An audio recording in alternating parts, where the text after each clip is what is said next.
I'd been on the road for almost 16 years when I learned the difference between strange and planned. Strange is a noise that disappears when you adjust the dashboard. Planned is when someone calmly pushes you towards a place where there's no way out. That night I was alone, towing a flatbed truck loaded with irrigation equipment, leaving southern Utah and heading north through Arizona. Clean, sealed cargo, nothing flashy. I was self-employed and indebted enough to drive through the early morning hours without complaining. Clear skies, a cold crosswind, an empty state highway, 2 gas stations every 100 miles and darkness between them.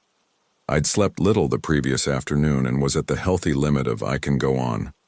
The only problem was my CB radio. An intermittent hissing sound, as if someone was trying to enter the channel without pressing the PTT button. I adjusted the squelch, it improved for a few minutes and then returned. It wasn't a serious malfunction, but it kept me on edge. The kind of thing that makes you turn up the volume on your own attention, as if that were possible. Almost 40 minutes after the last town with real lights, I saw the first orange sign, work ahead, with an arrow pointing to the right. I slowed down. A secondary road under maintenance is nothing new. But I hadn't seen cones before, I hadn't seen dust, I hadn't seen heavy tire tracks on the shoulder, I hadn't seen a construction truck, and the silence was total. Construction, even discreet construction, has a life of its own. It seemed like a stage set up without actors. Another 100 meters and the second sign appeared. An easel with detour. This one bothered me more. The base was made of wood. The paint looked like it came from a garage. The reflective tape had irregular cuts. The arrow was thick and crooked, as if someone had painted it in a hurry, trying to imitate a pattern they didn't know how to use. I checked the GPS.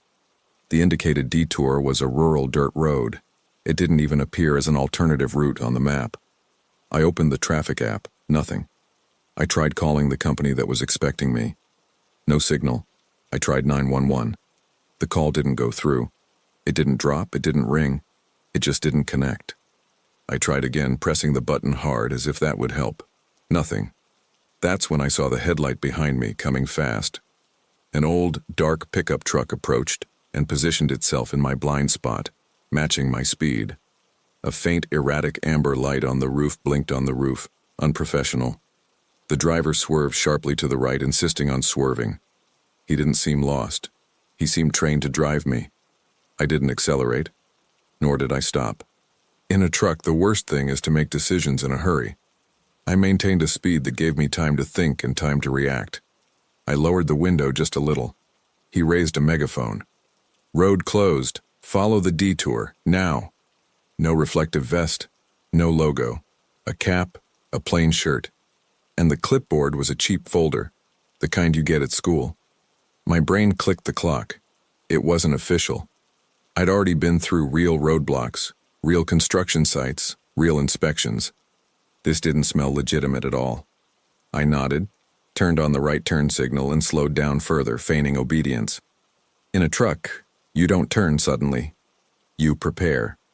So I lined up as if I were going onto a dirt road, swerved the vehicle to the right, and let the pickup truck believe me.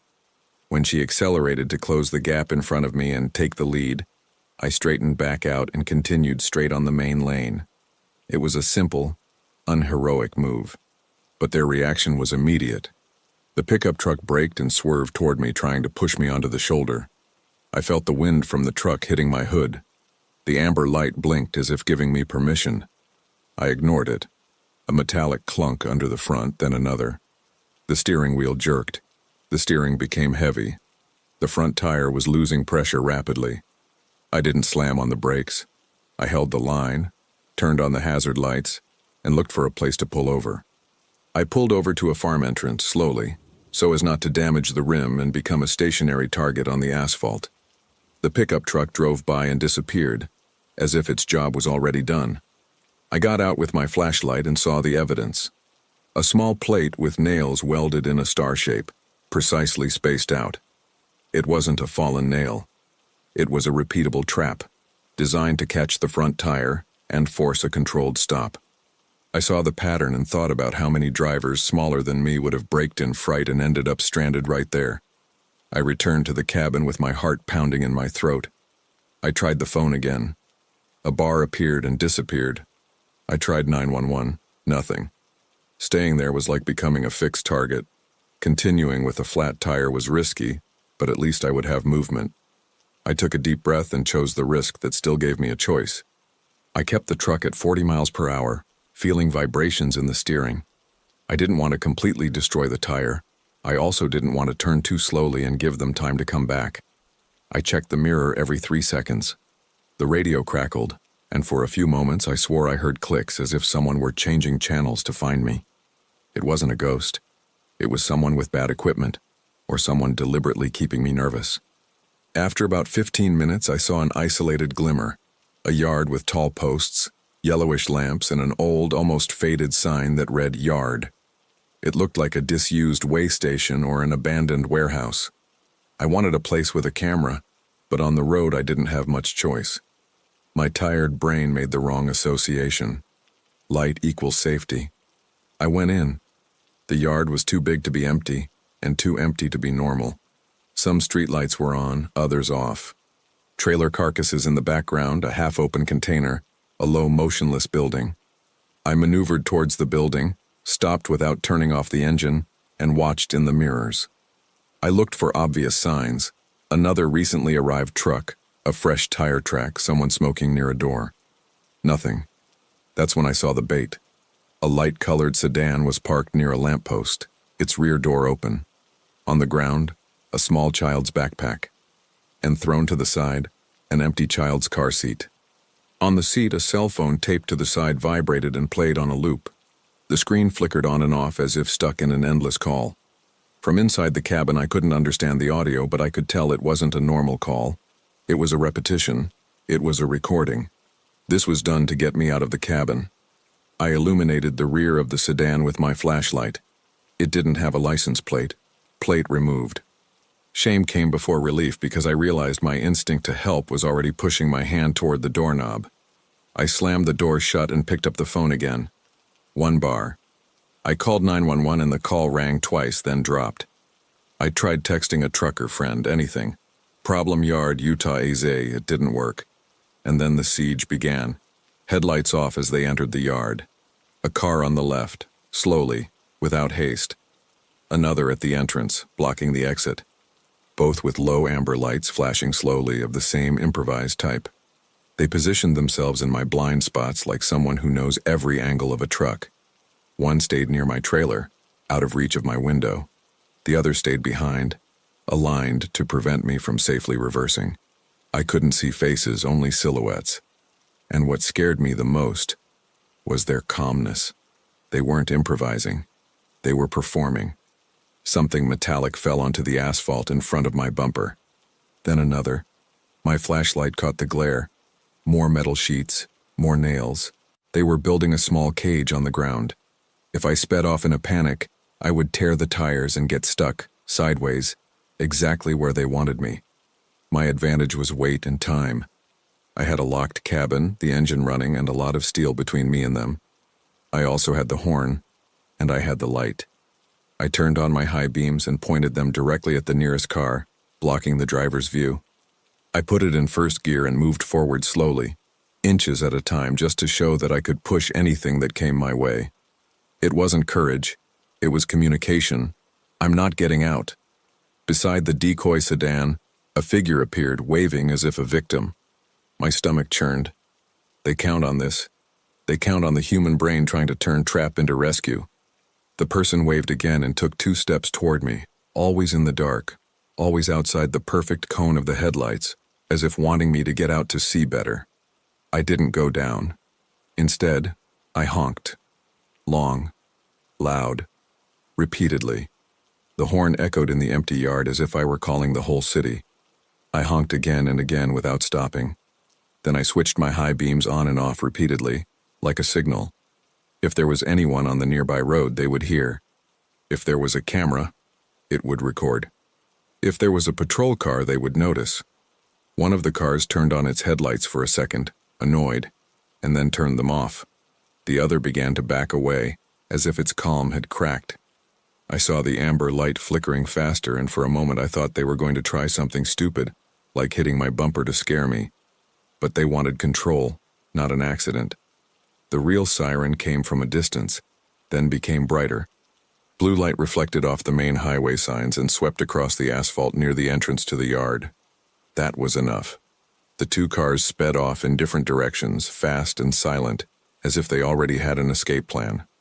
The figure near the sedan disappeared behind the lamppost like a wisp of smoke.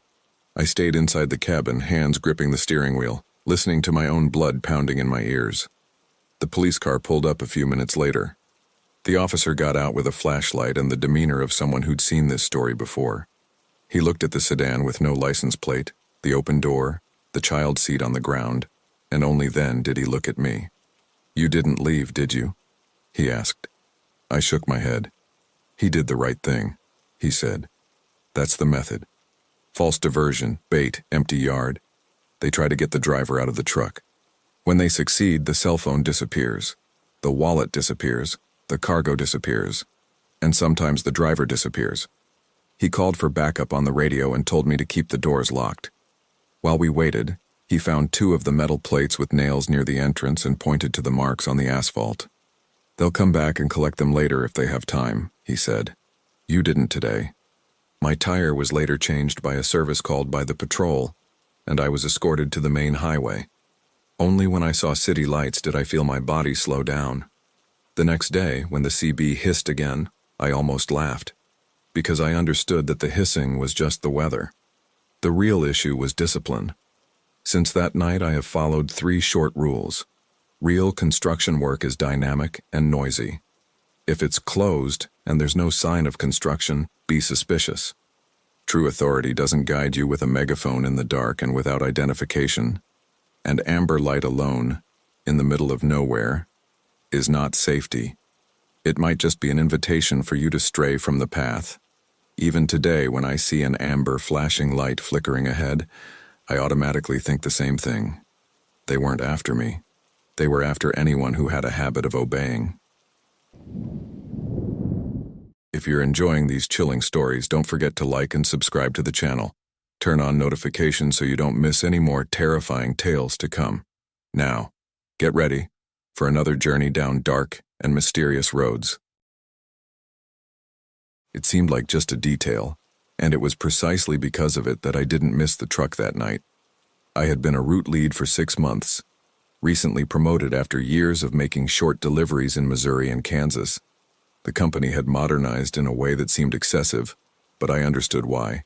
Expensive cargo, a new scam every month. Now I did everything through the app. Checklist, geofencing, macro photo of the seal, photo of the yard floor, guard signature, time registration. If I made a mistake in one step, the system would block the payment and I would become the topic of conversation in the operations group. That Tuesday, I picked up a closed trailer loaded with pallets of laptops and network equipment, its final destination, Ohio. I left a yard near St. Louis around 9:40 p.m., a light rain, the kind that doesn't pour, but leaves the asphalt gleaming like glass. I was rested but still insecure, that I can't fail feeling that clings to the back of your neck when you take on a new responsibility. Before hooking up, I performed the ritual. Seal in the perfect framing, legible number, cell phone light at a 45-degree angle, then a side photo to capture the texture. I didn't do this on a whim. A veteran taught me, a good heist doesn't change the number. It changes the material. The app showed green. I went. The first part of the trip was silent. The radio was low, just the usual static. The interstate was too empty for a weeknight, maybe because of the rain. The headlights cut through the lanes and disappeared into the darkness. I was on autopilot, and that's when you become a target. I stopped at a rest area in Illinois near an exit with few signs around 12:18 a.m. I only needed 5 minutes, water, and a bathroom. The place seemed too clean. The bathroom was lit with cold LED lights. The floor was almost dry despite the rain, and there were few occupied parking spaces. There were 2 trucks parked far away, an SUV with its engine running, and nobody around. Nothing wrong, but everything had an air of isolation. I went back to the truck, and before climbing in, I looked at the back. New habit. The seal was there, the same number, same alignment, same wire. but under the white light of the lamppost, it reflected like new plastic. The one in my photo had a subtle matte finish, almost rubbery. I touched it with my fingernail and felt a tiny edge, a burr on the last digit, as if someone had pressed the piece from a different mold. My brain tried to reassure me. You're seeing things. So I did what the app allowed. I opened the gallery and compared the photos. I zoomed in. I went back to the actual seal. I zoomed in again. In the photo, the 7 had a straighter cut. In the actual seal, the 7 looked slightly rounded at the top. A minor thing. Enough to keep you hooked. I didn't touch it. I didn't move it again.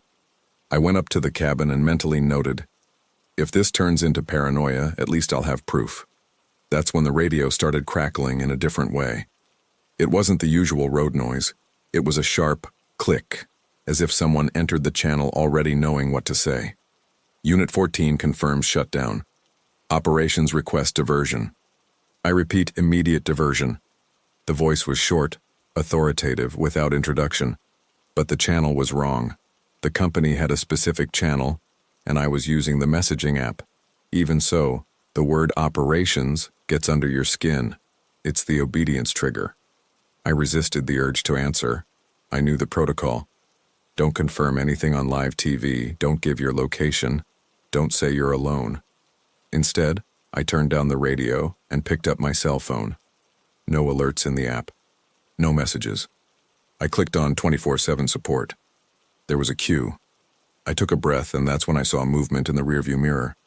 A dark pickup truck pulled into the rest area unhurriedly.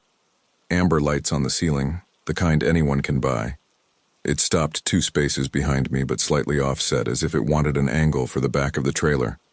The driver didn't get out. The headlight went out. The amber light pulsed faintly. My stomach clenched. I'd heard stories before. Marker vehicle. A marker vehicle just to keep you nervous and force you into a bad decision. The voice returned to the radio, a little more aggressive.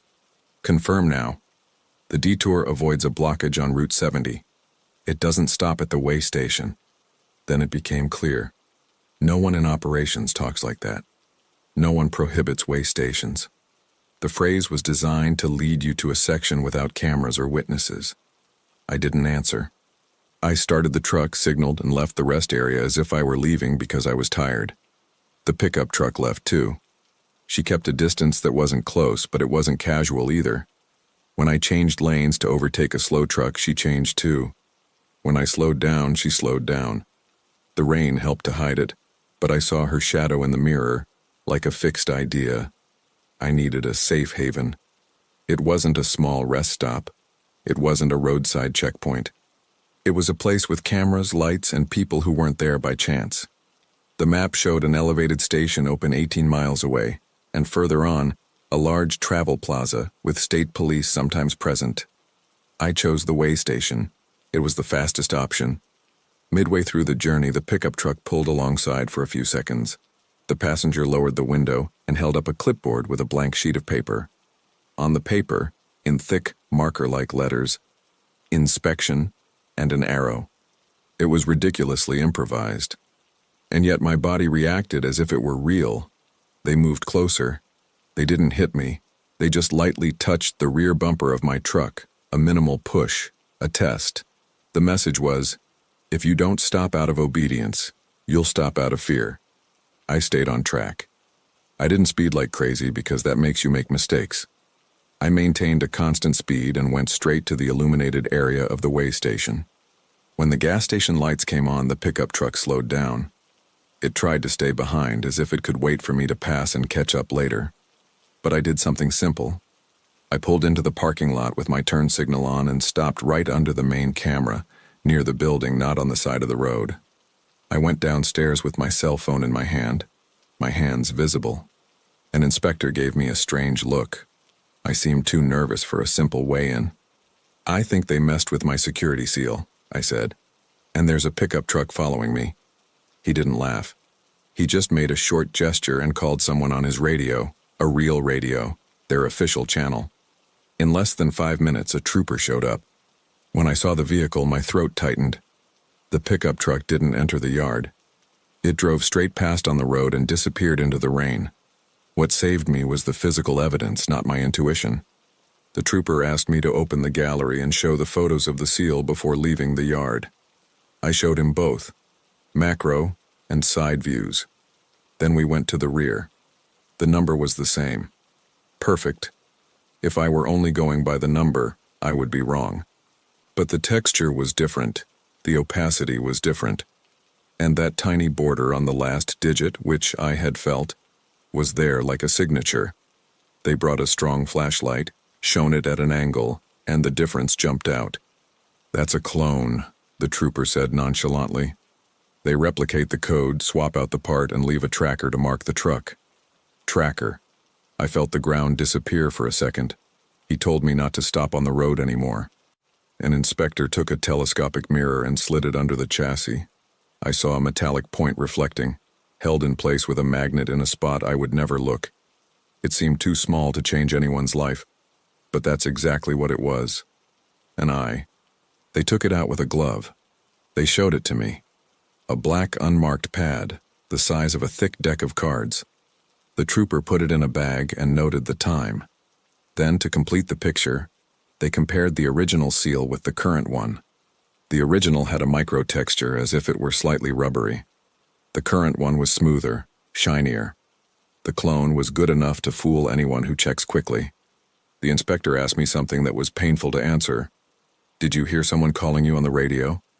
I told him about the wrong channel, the voice saying, "Operations, the detour, and the warning not to stop at the way station." The trooper nodded as if he'd seen this movie before. "They try to take you off script," he said. "If you obey, you get a shot without a camera. If you don't obey, they stress you out until you stop on your own." I signed the report, took another photo of the seal, this time with the inspector next to me and their flashlight. The app received an extra record and I got an incident number. The company only responded later, apologizing for the waiting time, as if it were an administrative problem. The real part happened outside the system. In the middle of the weighing process, while the inspector was checking my documents, I received a call from the company's standard number. My heart raced because I thought someone had hacked into my system, but it was through the app, with identification, the right way. He was a supervisor, normal voice. "Where are you standing? We received a strange ping from your trailer." I put it on speakerphone and only answered what was necessary. "I'm at the way station. Suspected cloned seal and tracking device. A trooper is here." On the other side, a short silence. "Don't leave there. Don't confirm the route by radio. Only through the app." The difference between the right channel and the wrong channel has become almost physical. On the right channel, no one pressures you with empty urgency. The trooper explained something I didn't know. The tracker isn't just for finding the truck later. It's for synchronizing the approach with the moment you decide to stop alone. They wait for you to get tired, need a bathroom break, have coffee. Then comes the voice.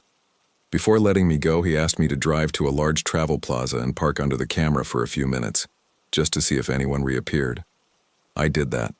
15 minutes later, the same pickup truck slowly drove past on the outer lane.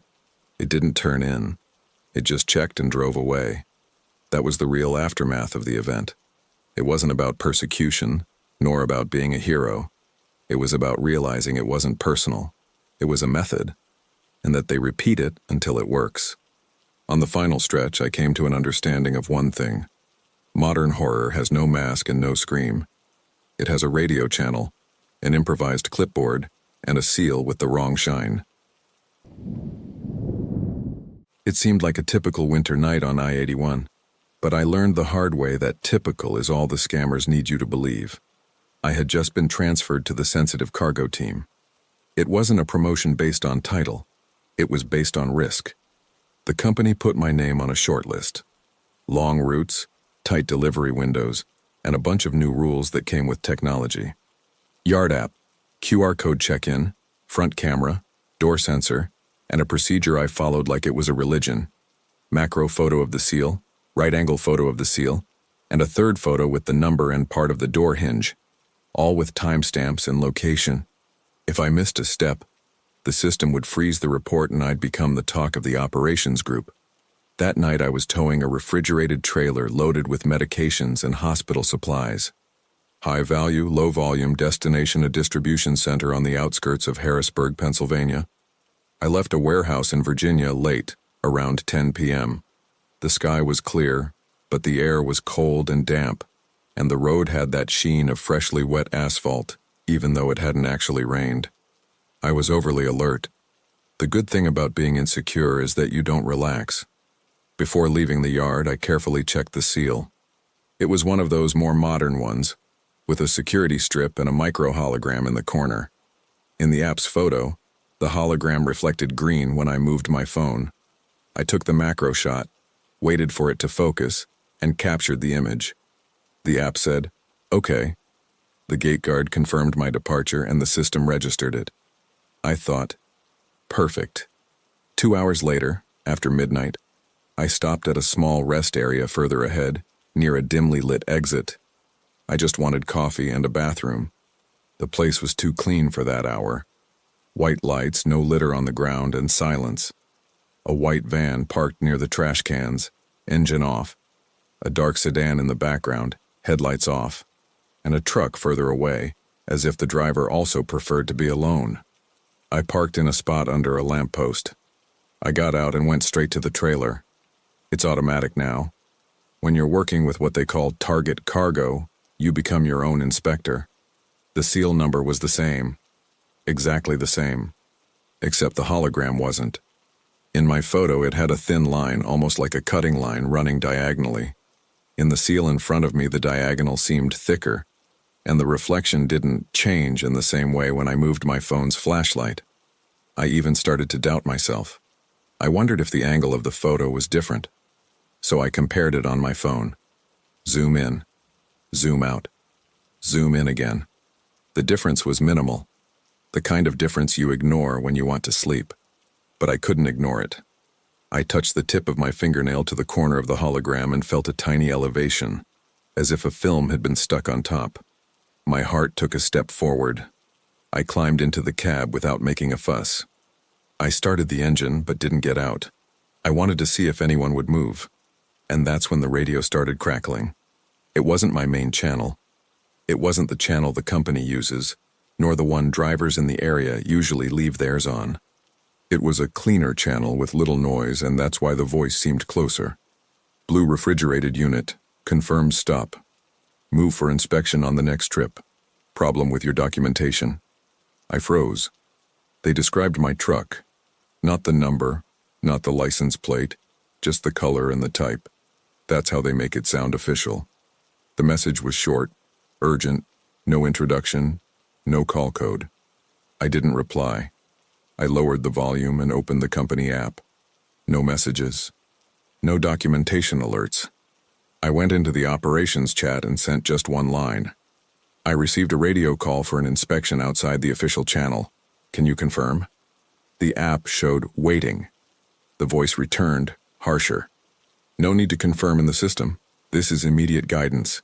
Go now. That was exactly what my training told me not to obey. No need to confirm in the system. That phrase is bait. It's an invitation for you to abandon the digital path. I looked in the rearview mirror. A gray pickup truck was slowly pulling into the rest area. It had a removable amber light on the roof and a small light bar on the bumper, making it look like a service vehicle. It stopped 2 spaces behind, but aligned with the back of my trailer. The driver got out wearing a dark jacket and holding a clipboard, as if it were an ID badge. He didn't come to my door. He stood in the middle of the parking space, watching. That kind of posture of someone waiting for you to come down. I didn't go down. I engaged the gear. I left the rest area without rushing, as if I had simply changed my mind. The pickup truck left too. On the road, she stayed behind, maintaining the same distance. It wasn't open pursuit. It was surveillance. They want you to feel like you're being watched, but they don't want to scare you to the point where you call the police. The voice on the radio reappeared, now with a different trick. There's a problem with your door sensor. If you continue, it will lock up at your destination. Stop now and fix it. I almost laughed nervously. I knew my sensor was working because the app showed a normal status. But I also knew that if I doubted it for a second, I could make the mistake they wanted, stopping on the shoulder or in a dark exit to check. I kept my hand away from the radio. I didn't answer. I just looked at the map. I needed a safe haven, a place with a camera, lights, and people. I had two quick options: a large travel plaza 12 miles away, and further on, a detour parking lot that I knew was open 24 hours for random weigh-ins. I chose the dot. The travel plaza is great, but it's too crowded, and too crowded also includes people who shouldn't be there. The pickup truck started to approach as I signaled to change lanes. It pulled alongside for a few seconds, and the passenger, now visible, held up a piece of paper to the window. In large letters it read, "Stop inspection." No logo, nothing. They pulled over again. A light touch, almost nothing on my rear bumper. A test. Pressure. My body wanted to accelerate and disappear. I held back. Accelerating too much makes you miss the exit, makes you go past the point. I needed to keep my head. When the lights in the DOT parking lot came on, the pickup truck hesitated. I saw its headlights blinking, as if someone was undecided. I drove straight in, without looking back. I stopped under a set of cameras next to an empty scale. I got out with my cell phone in one hand and my keys in the other, without any sudden movements. A yard worker showed up, wearing a reflective vest, with the look of someone who'd seen it all.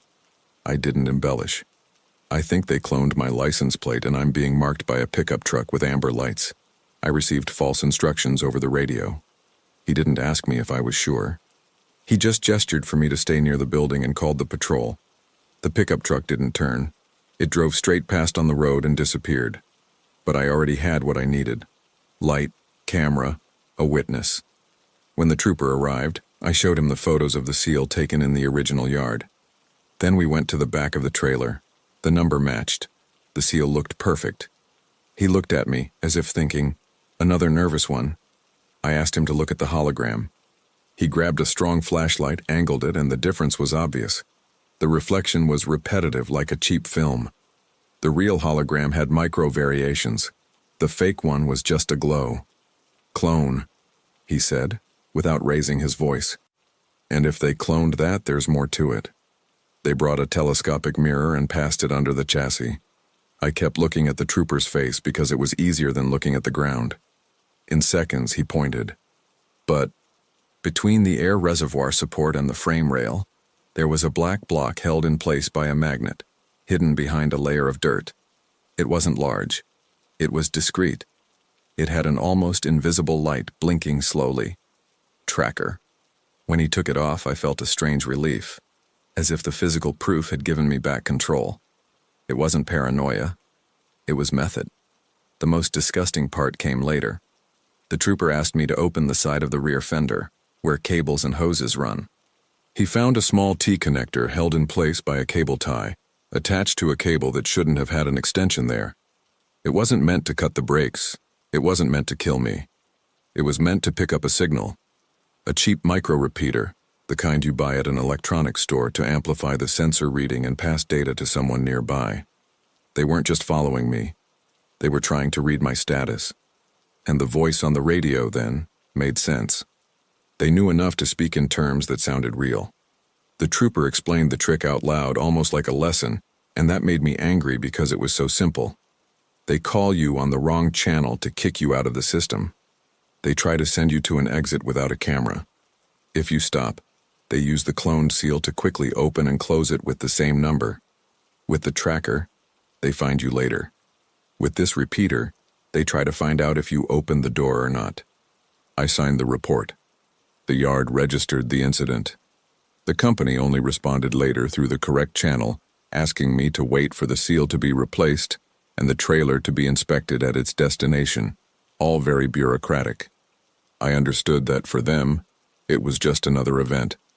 For me, it felt like I had been singled out because of a routine detail. I got back on the road with a new seal and a tiredness I didn't have when I stopped at the rest area. There was no shooting. There was no long chase. There was no viral video. There was a man in a pickup truck, a voice on the wrong channel, and a hologram that was thicker than it should have been. Before letting me go, the trooper asked to see the app's history. There were the photos, the times, and the GPS locations. He pointed out that this rest area was out of the ordinary for someone hauling sensitive cargo, not because it was illegal, but because it was easy to spot without drawing attention. They don't need to forcibly stop you, he said. They just need to push you to a place where you can stop on your own. The company finally got back to me through the right channel and instructed me to sleep in a large travel plaza, always under camera surveillance without saying anything on the radio. I obeyed. At the receiving station, the manager looked at the old seal and simply said, "They're turning out well." And that's what gave me chills. It wasn't personal. It was a matter of procedure. Since then, I carry a telescopic mirror, record the hologram in a short video, and follow a fixed rule. Wrong channel, urgent order, no confirmation in the system, it's a trap.